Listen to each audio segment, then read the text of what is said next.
my name is Kurt and I'm a project coordinator at GAF Energy. I've always believed in solar. I majored in environmental science. Solar always made sense. Like it was an inevitable outcome. So to join here really has been wonderful. So I've been here about 3 years. I had no idea how phenomenal this would be. When I started working, we were doing your integrated roof system. As we were installing that, they were obviously creating Timberline Solar. Once I saw that, I was like, wow, this is really a game changer. I've never seen this before, especially something that you can give to the contractors. It's more efficient for them to install. It's nice for the homeowner to look at, and it works. Being assembled in San Jose, California is really attractive to the homeowners as well as the roofing partners that we have. They want something that is created here.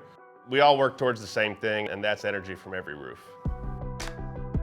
We're looking forward to the future, really. Jobs, I think we're projected out to just keep growing. It's inevitable that we're going to be in all 50 states at the progress that we've already made. I did always want to have upward movement, and that's really available here. It's exciting to be a part of something that's going to change everything, really. Let's go. Let's go.